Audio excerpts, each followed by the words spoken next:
Hello and welcome to our second guide for our Judiciar. Today we're gonna be tackling the cape. It's not a cape, it's a jacket. Whatever. We're gonna tackle that one. So let's start, right? I'm gonna be getting burnt amber from Vallejo model color, and I'm gonna be adding black to it to make it dark. And I'm going to base coat the whole coat jacket, leathery thingy. So let's get cracking. Just gonna quickly base coat it. We need this to be fairly dark. Right. No, I'm not liking this color too much. Switch it up. Hull red. Hull red from Vallejo model color. This brown is a bit too poop colored. I want some red in it. Okay. Hull red is a brown pretty much, as you can see here. Just a slightly more red. It's a warm brown, which is the kind of brown I'm looking for right now. So Hull red plus black. Yes, much better. We can go darker than this.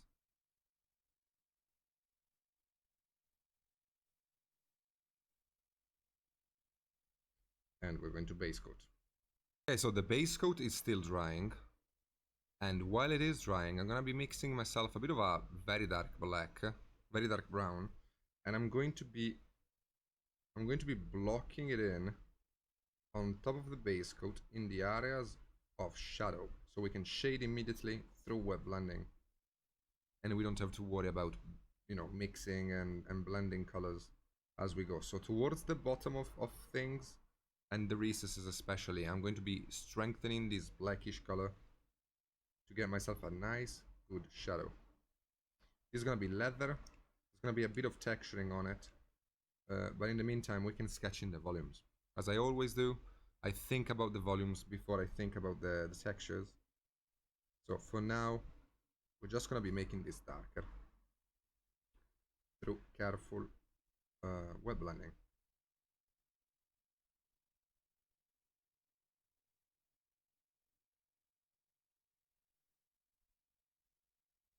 You can see that I am placing the dark color, and then I am regaining the base coat on it, and doing this will give me a blend.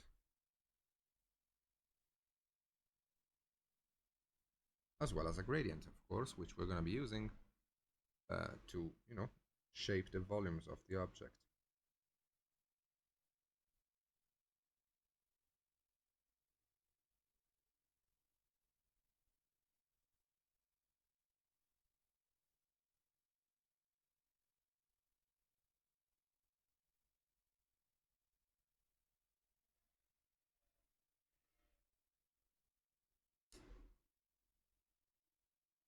Okay, now that we have our very dark brown, we can work on highlighting it. In order to highlight it, I'm going to be needing a bit of a yellow to add to it, so that we can get that brownish yellow color. I'm going to be using Japanese uniform from Vallejo model color. And again, you notice that I'm not using Chimera much with this paint job, and the reason why I'm not, it's because I don't need the vibrancy those colors allow me to get. That was funny.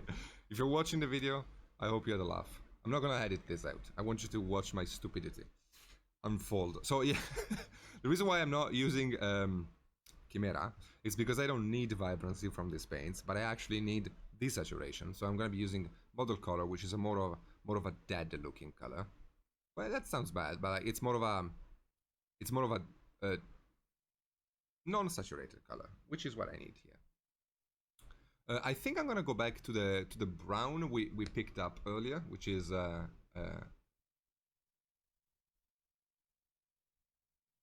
burnt amber. I'm going to be using burnt amber to the highlight, adding a bit of Japanese uniform to it, and we get like our poopy brown, which is gonna, I think, is gonna be good in the edges of these. Let's check.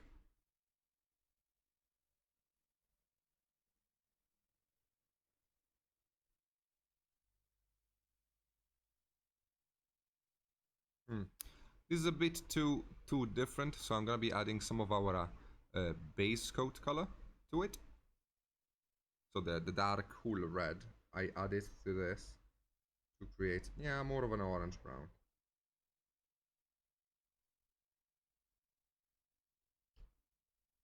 And we're going to work it as a small highlight, because I do want to push the light in some areas. I want this coat to look very dark, but we do need to highlight some of the volumes a little bit, otherwise it's gonna look very stale as well.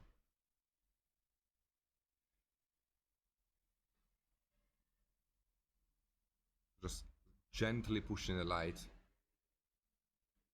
in a few spots.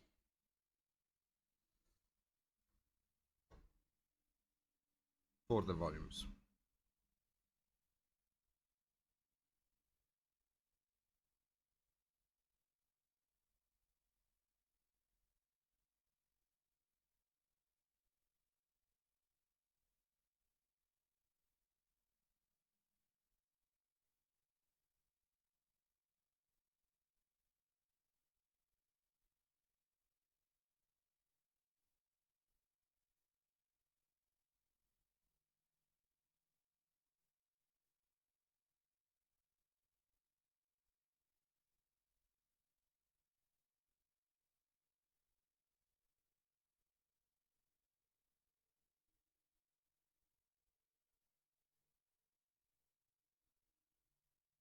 I'm going to be feathering these colors out a little bit so that they blend a little bit more, although I am going to be washing through glazes this cape quite a lot, which means I'm not too worried about blending, but I do need some of it to be there.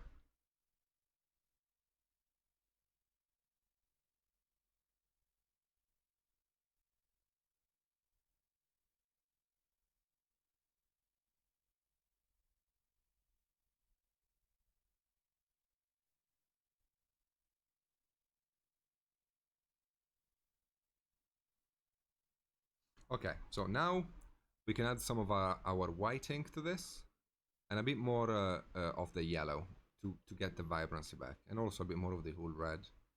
Let's remix, because I am having too many colors added and it's looking a bit poop. So, cool red, yellow together to get myself a bit of a brown orange, and then white. I'm gonna thin this a bit, and then we're gonna draw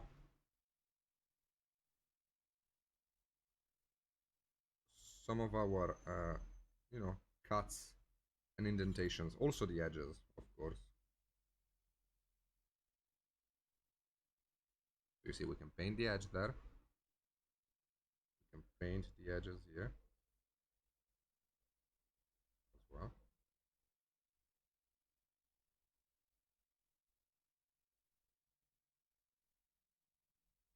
And also draw some of these lights, which are not really highlights, but they are the light that's being caught by the jacket in its various indentations. You can see, I hope, how thin the paint is.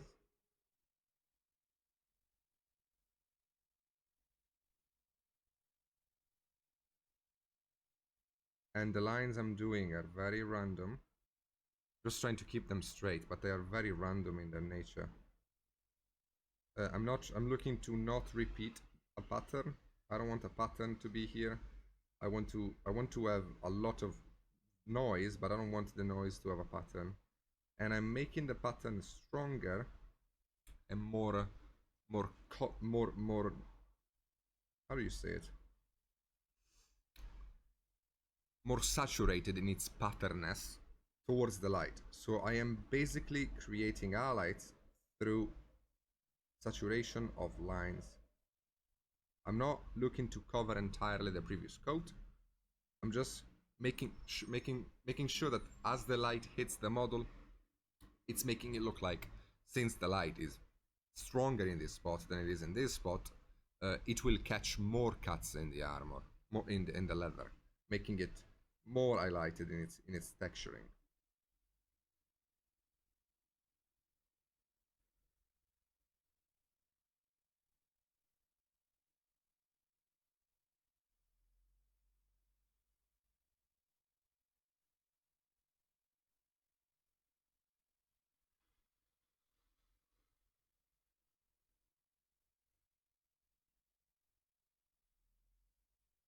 And again, these are not glazes really, but they are almost glazes. I'm not looking for coverage here. I'm looking for a pattern that I can then cover and resaturate and recover.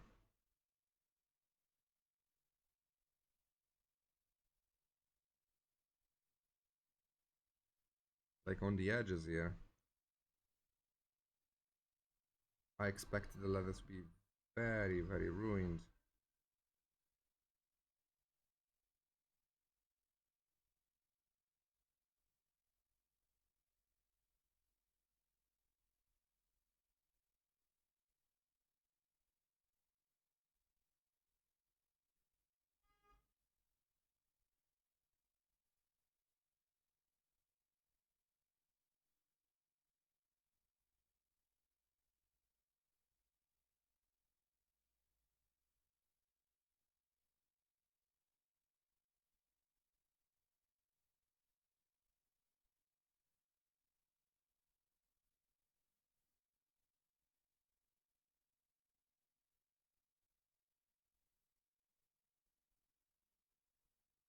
Use the tip of the brush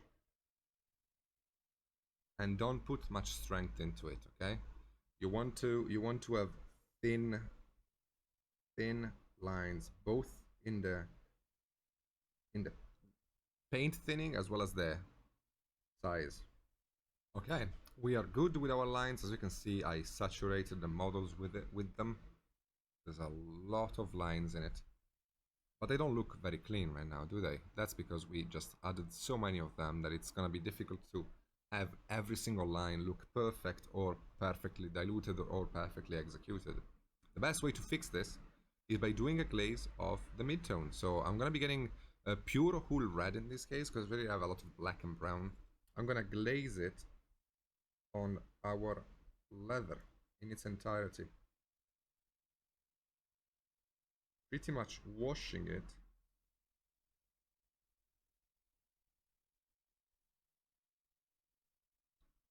so that our weathering we did blends in.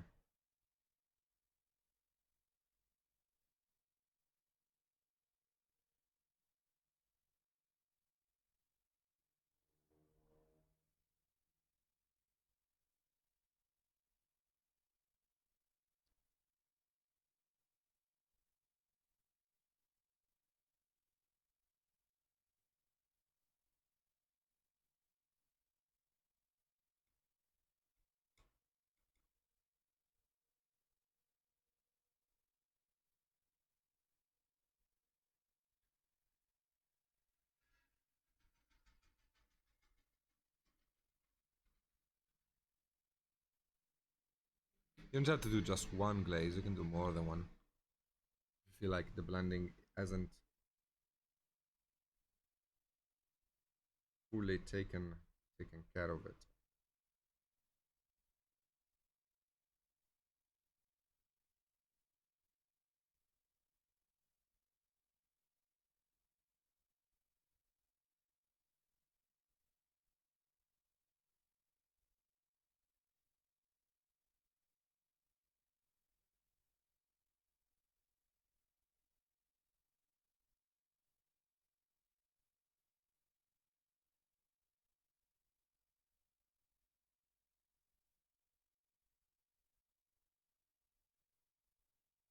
Okay, now with a brighter color, so we can add a bit more yellow and a bit more white to our mix.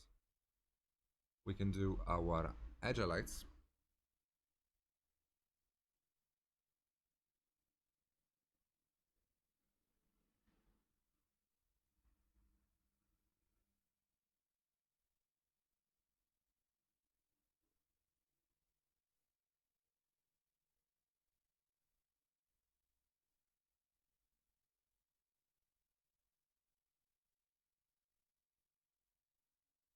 As well as some very, very, very precise weathering. Thinner lines, even thinner than before, even smaller and even shorter than before. To create noise, to push that glossiness, that leather usually has.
You can do a vertical highlight going through the length of the folds here, keeping it incredibly thin.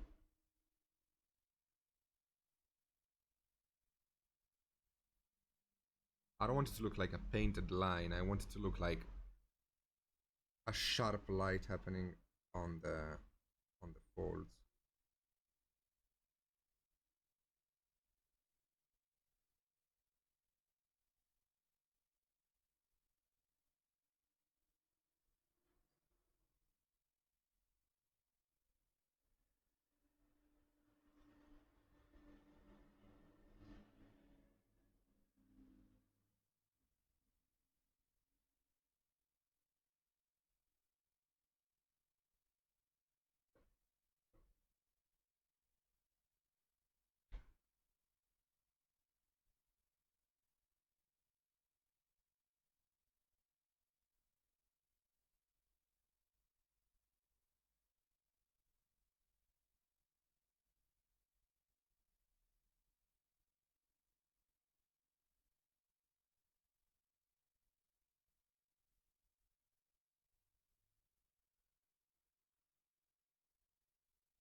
As a last thing, we can use an ink to push the effect even more.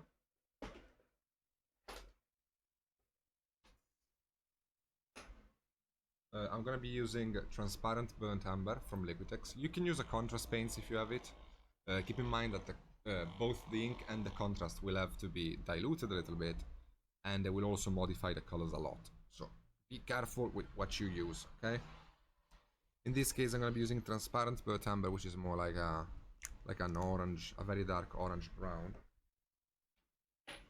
And I'm going to thin the hell out of it, because I don't want to turn the cape into a brown splodge. And after thinning the hell out of it, we can glaze it in.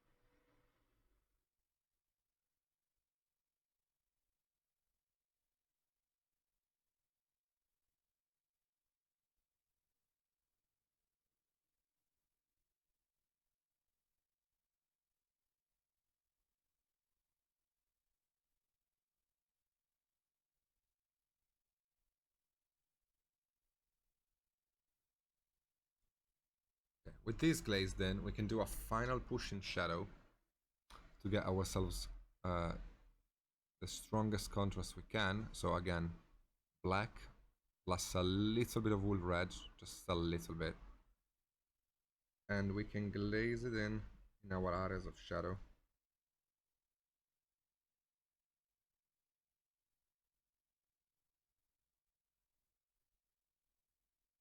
Doing this will make the texturing we did darker as well, which is going to help create a gradient.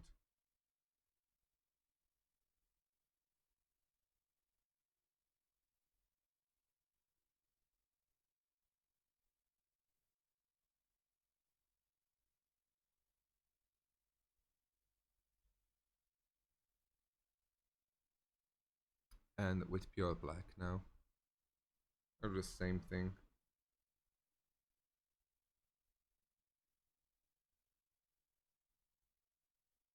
Whenever I feel like there should be a super strong shadow, I can add some of pure black and kind of blend it with our first shadow.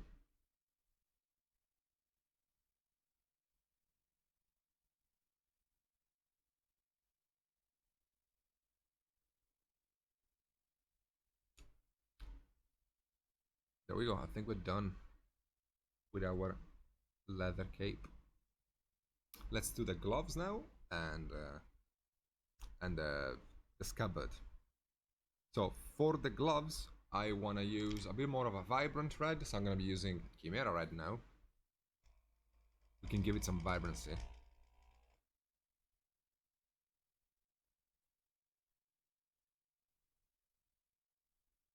We can mix the Chimera Red with our Hull Red.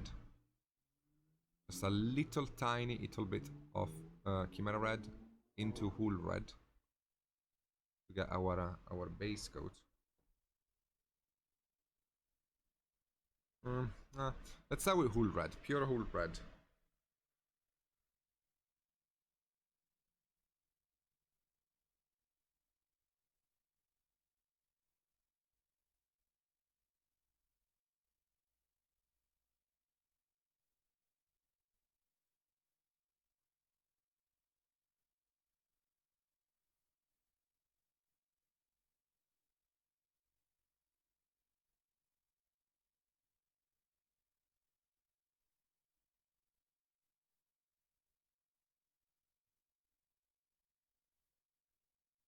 We can also paint this color into the face of our guy, because that's gonna be leather too.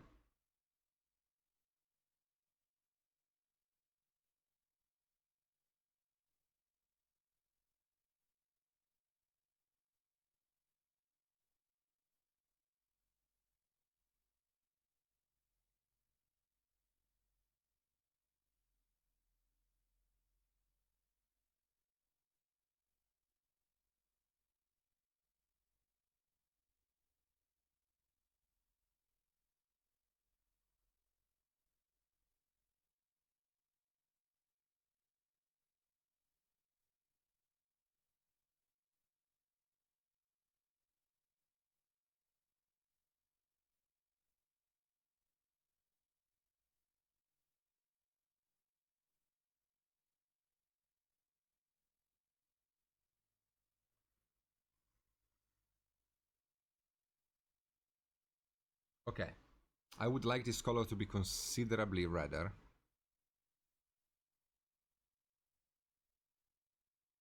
So we're going to be adding some black to the whole red, and then some red to it, Chimera red.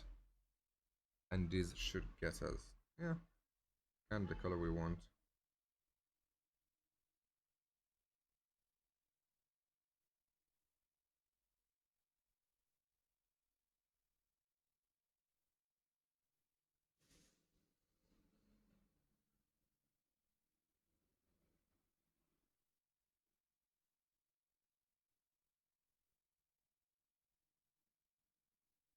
We can also paint the scabbard.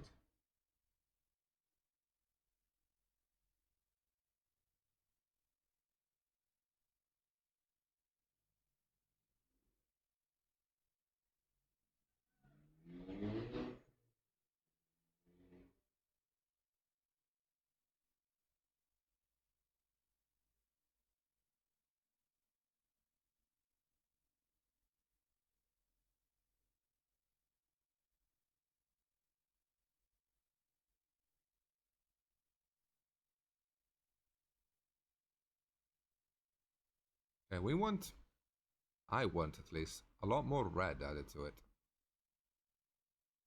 Okay. Let's actually, I'm gonna be adding some black to red. Let's just really go with red leather. Because I want it to be different enough from the original color.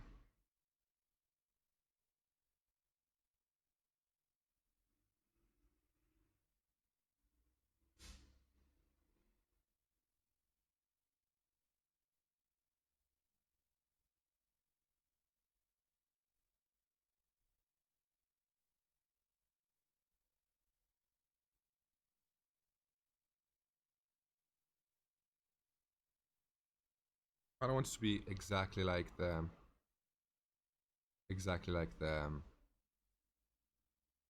jacket. I want it to be like a red.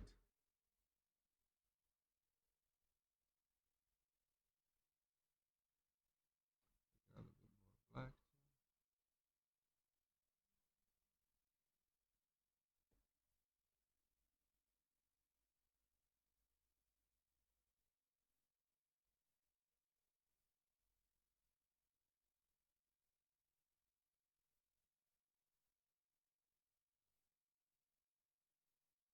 So if you're trying to get the same color, uh, add black to Chimera red, and then a little bit of wool red, just infinitely, infinitely small amount of it.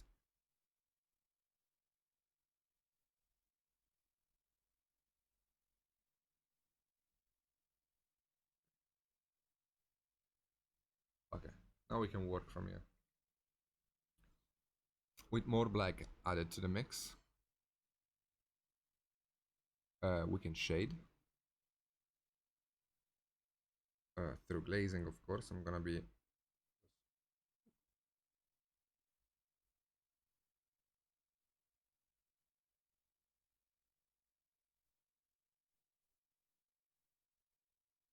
getting our dark paint to stick in there. Again, the name of the game is subdued, so we do want the model to be subdued all over, not just in a few spots. If you have very desaturated elements and you add a very saturated one next to it, you're going to be creating a lot of focus on that saturated element, which is a form of contrast. Contrast of saturation. I don't want to have the gloves being a focal point on this model, so I'm gonna be making them a little bit darker so I can get rid of the saturation as well as shade them.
Okay.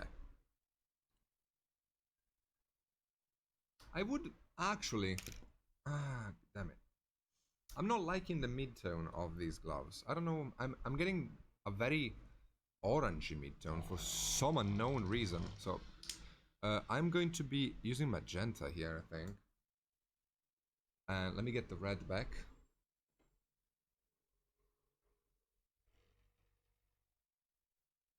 So we can make it a dark magenta red. Okay, so let me fix this mid-tone. We're doing it live. Okay, so whoop, and a bit more magenta, a bit of black. No, this is not black. Sorry, that's the ink. A bit of black.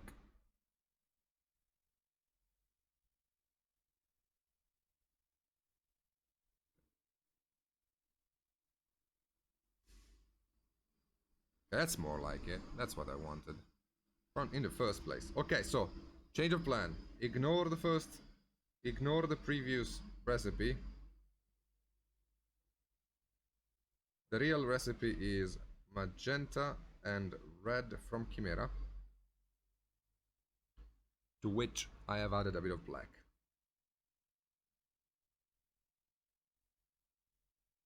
I mean, don't ignore it. If you liked it, save it for whatever you need. But if you're following up on this page, this is what I'm using.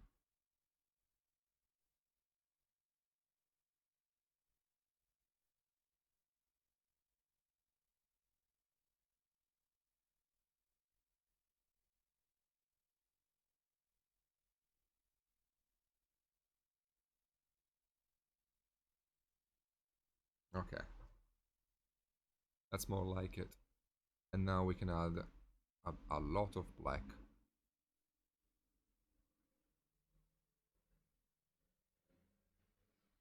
And shade.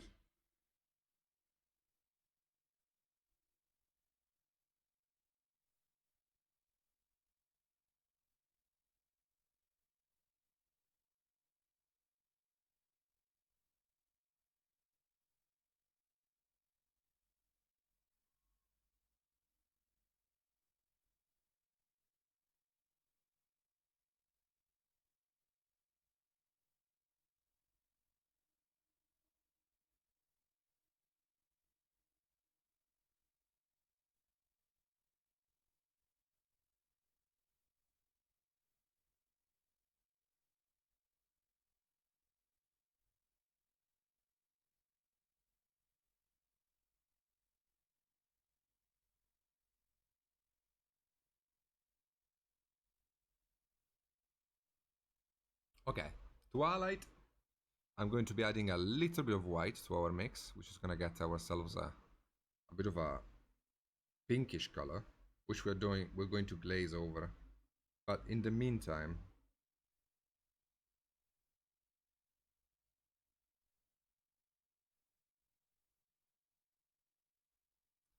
it is important to sketch in the light. So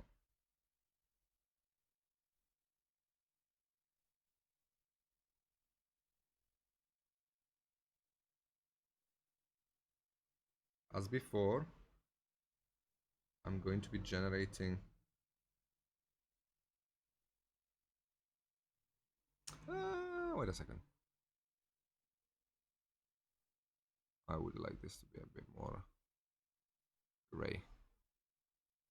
Because I do like the tone already. I just want it to be a bit more grayish. Okay. I just added gray to the mix.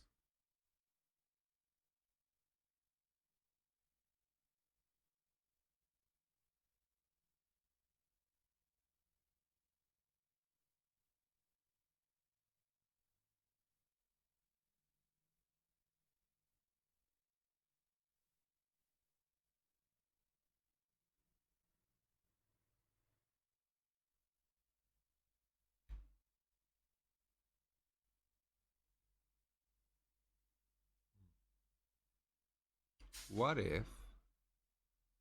What if? Yeah, I like this a lot more actually. Okay, I added white to pure whole red.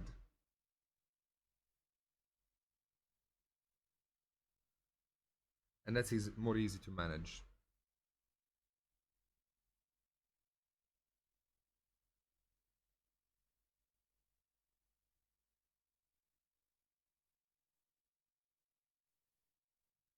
So yes, for the highlighting, you can use white plus pure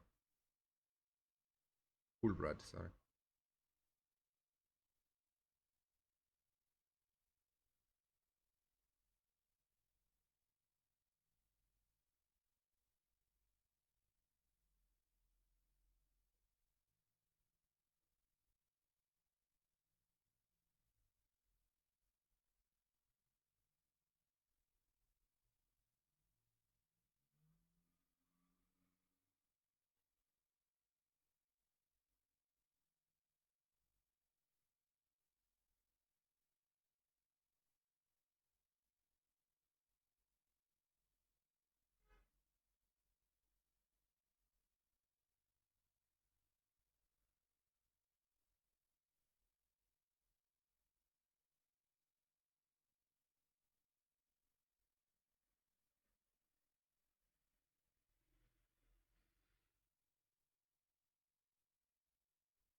Okay.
Okay. We can glaze our mid-tone on top.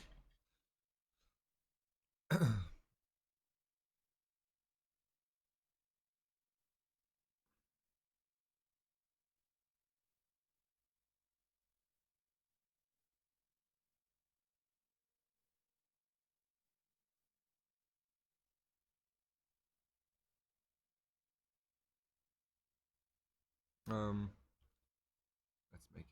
darker, a bit more red too.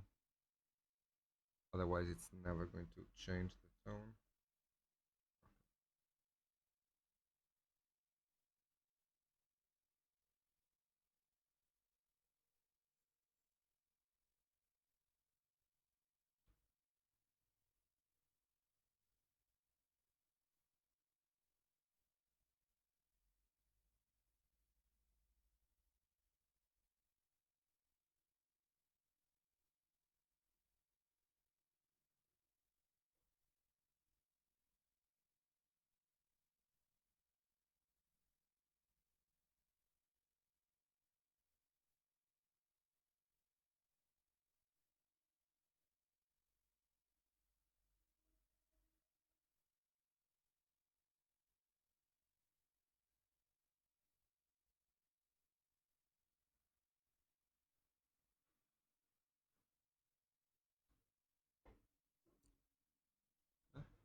So I got myself a very dark red through the use of black, red, and the ink we used for the cloak or jacket.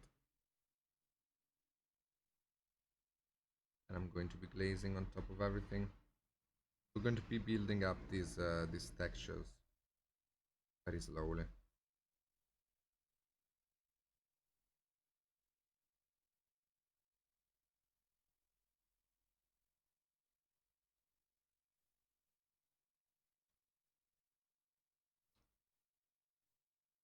Okay.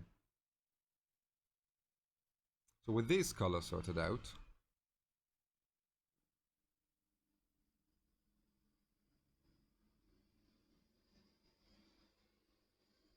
we can get ourselves a very bright version of it, and now the cleaner we are, the better. Because we're not going to be allowed to blend this.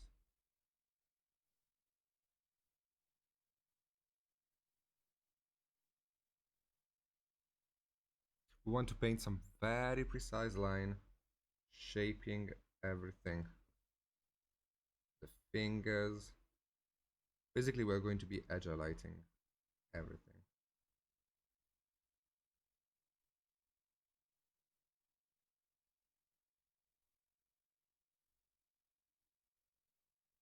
It is not very easy to completely edge light a finger on a Space Marine, but even the simple act of trying will make you better at it.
Okay, I think we're good here.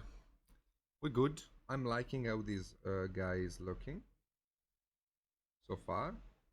I'm gonna have to work a bit on the armor, finishing the last details that are missing, and then we can move on to whatever else. So next guide, I think we'll be doing the golden on metallic and the blade, because we only need those and a couple more details. If we can, we're gonna be doing all of them in one guide, or maybe we can spread it out. I don't know. But yes, I'm gonna be finishing painting the blacks, and then we can work up on everything else. I hope you enjoyed this leathery guide. You can generate different kinds of leathers as much as you want. You can have a bit more of a darker leather, a bit of a more glossy leather like I have here on the gloves, for example. You can do whatever you want. I hope you had a chance to understand a few ways to do leather. I'm gonna be doing many of the guides which will have leather in it, and hopefully I'll be able to show you other ways to do it. But yes, that is it for this guide. Thank you so much for watching. I will see you later. Bye bye.